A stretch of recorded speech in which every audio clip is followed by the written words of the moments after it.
Et si j'étale le paquet, la seule carte retournée, tadam, c'est la vôtre. Il y en a 4 qui sont retournés, Michel. Ah ouais, merde. Elle est dedans, votre carte? Non. Bon, attendez, je vais recommencer le tour du début. Bon, Michel, vous ferez ça plus tard, en plus vous êtes mauvais. Donc, Je suis quoi non, Michel, c'est bon. Bonjour et bienvenue dans Faux Raccord, votre analyse d'après-film en compagnie de Michel, le spécialiste technique de l'émission. Bonjour Michel. Bonjour Michel, une prothèse mal faite, un tour de magie raté, rien ne m'échappe. Vous en connaissez un rayon sur les tours de magie ratés. Enfin bref, aujourd'hui vous allez nous parler de Harry Potter à l'école des sorciers et Harry Potter et la chambre des secrets. Abracadabra! Tu fais de la magie. Voyons ça. Ouais fillette, et en tant que magicien averti, je vais vous montrer que dans ce film, rien n'est magique, tout est en toc.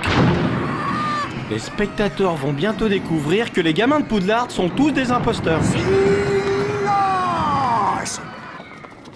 Jeunes gens, s'il vous plaît, pas d'affolement. Tais-toi, Dumbledore, tu ferais mieux de fuir avec eux. Dès le début du film, j'ai remarqué qu'il y avait des trucs bizarres. À commencer par ce gamin qui change de coiffure en 3 secondes. Encore plus étrange, retour arrière, sa maman est équipée d'un micro-cravate. Bien vu Michel, mais quel rapport avec la magie en fait? Bah y en a aucun. C'est une entrée en matière. Un peu plus loin dans le film, je commence à voir la supercherie.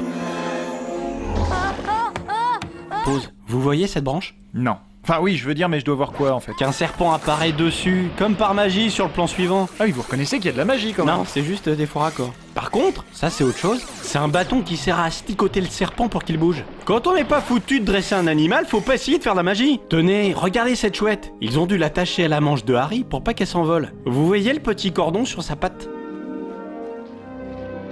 Désolé, mais elle s'envole là, Michel. Pause. Vous parlez de cette vulgaire chouette en image de synthèse? Vous vous faites avoir facilement, Michel. Ah oui, peut-être, oui. Mais alors des charges d'un serpent et une chouette, c'est pas facile à gérer. Hein. Tout comme les figurants. Regardez cette scène, ralenti.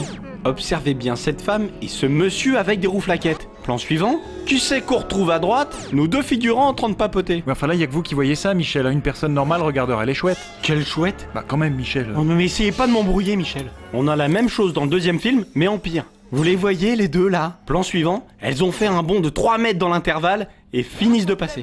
Nouvelle prouesse, saut périlleux arrière, on les retrouve entre les comédiens. Quelques plans après, au cas où on les aurait pas vus, elles refont un tour. Celle en vert a vraiment envie qu'on la remarque. D'ailleurs, elle tente une dernière fois de se faire repérer ici. Sauf qu'elle est floue, mais ça elle le sait pas l'idiote. Bah Michel, vous vous faites des idées, à cet âge-là les enfants sont innocents. N'importe quoi. Même le naïf petit Harry est en fait un gros malin. Début du banquet, il s'installe en face d'Hermione. J'avance un peu. Tac. Qui c'est qu'on retrouve à côté de sa copine? Harry. Harry. C'est un faux raccord. Non, une technique de drague. Je faisais pareil quand j'étais môme. Bon, ça marchait pas trop, hein, parce que ma mère m'habillait en fille. Tout le monde se moquait. Ouais, je suis désolé pour vous, Michel, mais vous étiez pas censé nous parler de magie. Ah ouais, c'est vrai.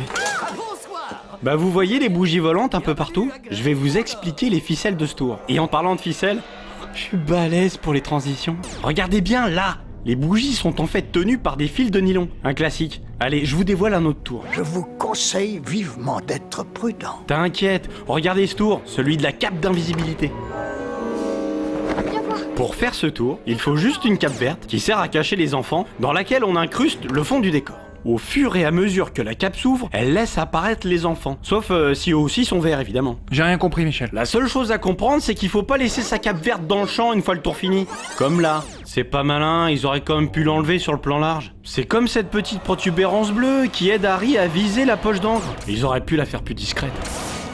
Ou comme ce marquage au gaffeur. Le gaffeur, c'est le scotch qu'ils utilisent dans le cinéma. Généralement, ils font des marques en forme de T pour que les comédiens sachent où se placer. Et généralement, on évite de le montrer à l'image. Sauf dans Harry Potter. Vous voyez le gaffeur blanc? Il indique où le jeune drago doit se mettre. Tout ça, c'est des détails, Michel. Ça enlève pas la magie de Poudlard et ses créatures fantastiques. C'est un si grand honneur. Et elles ont rien de fantastique, les créatures. Vous voyez ça, c'est un cognard, une bestiole hyper vénère qu'on est obligé d'enfermer. Il est censé y en avoir dans la malle là. Sauf que si la malle bouge, c'est grâce au petit vérin qui est en dessous. On me la fait pas, moi. Enfin, si vous avez que ça, y a pas de quoi s'affoler. Hein. Mais l'émission n'est pas terminée, Michel. Les autres créatures sont tout aussi bidons. Eh bien, dans ce cas, prouvez-le. J'y compte bien. Regardez cet enfant, vous trouvez pas qu'il a de grandes oreilles? C'est pas sympa de se moquer là, Michel. Hein. Vous voulez qu'on reparle de vos vêtements de fille? Mais c'est pas ça que je parle. De ça que je parle. Ouais, enfin bref. Il a des prothèses qui servent à réaliser cet effet d'étirement des oreilles. Sauf que quand les bestioles le lâchent, bah y a comme un problème, non? En même temps, après avoir été suspendu par les oreilles, ça doit être normal qu'elle reste déformée. Michel, dans la vraie vie, ça aurait arraché tous les cartilages avant même qu'il ait décollé du sol. Et il aurait pissé le sang, le gosse, j'en sais quelque chose, pendant l'été 88. Moi, par Mais exemple... bon, voilà, quand- Michel, pas encore une de vos histoires. En plus, vous deviez parler de magie et là, vous changez encore de sujet. Ça va, je vais vous en donner de la magie, moi. Rictus Sempra. je connais des formules magiques moi aussi. Cameramanus visibilis. Et ça, c'est la formule du rond jaune. Merci, au revoir. Enfin, ça arrive quand on tourne avec plusieurs caméras. Ouais, peut-être, mais ils auraient très bien pu remplacer le caméraman par un enfant. Comme ça.